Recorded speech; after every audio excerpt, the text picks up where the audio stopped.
Perubahan iklim dunia saat ini sangat meresahkan. Diprediksi dalam waktu dekat puncaknya di bulan Agustus akan terjadi musim kemarau. Tak dapat dipungkiri, sektor pertanian turut terkena dampaknya, khususnya ketersediaan kebutuhan pangan masyarakat Indonesia dan bahan baku pertanian.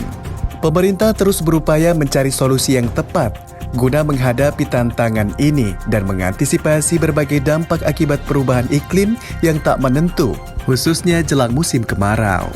Menteri Pertanian Syahrul Yassin Limpo menugaskan jajarannya untuk mempersiapkan musim kemarau ekstrim atau El Nino. Saudara-saudara sekalian, saya akan tentu bersama jajaran Kementan akan mempreskan mapping yang kuat sesuai wilayah yang ada. Dan dari mapping itu tentu ada program. Yang pertama, dipersiapkan program sesuai dengan mapping yang ada. Subjek objek metodenya seperti apa. Yang kedua, kelembagaan harus dipersiapkan. Termasuk brigade El Nino akan dipersiapkan oleh Kementan. Pelatihan petani, PPL, personel SDM harus benar-benar itu di-grade baik, sehingga kita yakin dia memiliki kemampuan mengantisipasi tantangan yang ada dalam El Nino itu. Kemudian kita berharap kita ada agenda yang sangat terencana di setiap wilayah menghadapi tantangan El Nino itu.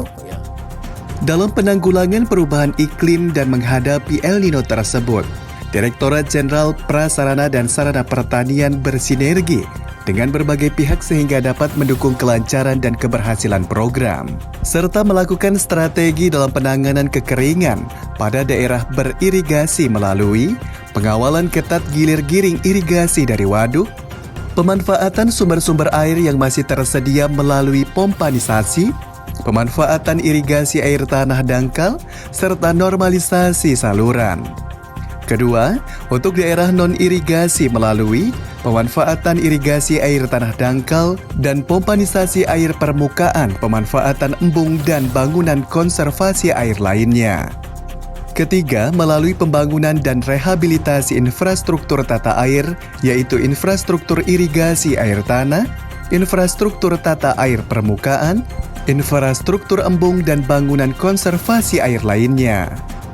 Di 23 ini ada 18 unit irigasi perpipaan, ada 500 unit pembangunan embung pertanian. Nah, di 2023 ini memang embung kita ini kita coba dengan teknologi yang lebih baik lagi. Jadi menggunakan geomembran sehingga air yang di dalam embung itu tidak merembes ke bawah. Kalau hanya tanah aja misalnya dipadatkan, bagaimanapun ceritanya itu pasti ada rembesan ya dari pori-pori tanah. Nah, sekarang ini 23 kita buatkan dengan bangunannya adalah geomembran. Ya, itu sebangsa plastik yang kuat lah untuk bisa menjaga air tidak lolos ke bawah gitu, ke apakah horizontal atau juga vertikal gitu. Nah, itu sudah kita lakukan. Paling tidak untuk 220 unit rehabilitasi embung, ada juga itu 59 unit irigasi perpompaan di 23 ya Mas, di 2023 ini.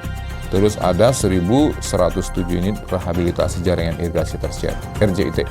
Kita singkat dengan RJIT, rehabilitasi jaringan irigasi tersier itu 1.107 unit di 2023. Ini semua sebenarnya adalah untuk antisipasi adanya El Nino ini.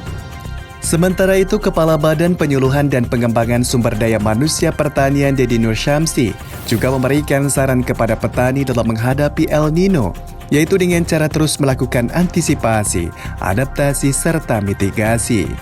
Menurut Deddy, menggunakan pengairan alternatif juga dapat membuat lebih efisien. Melakukan konservasi air pada tanah-tanah pertanian, meskipun air dari atas berkurang, tetapi akan dapat bertahan lebih lama di dalam tanah, sehingga akar tanamannya bagus dan produksi akan meningkat. Pada saat El Nino itu kita pilih ya komoditas atau varietas-varietas yang memang tahan terhadap kekeringan.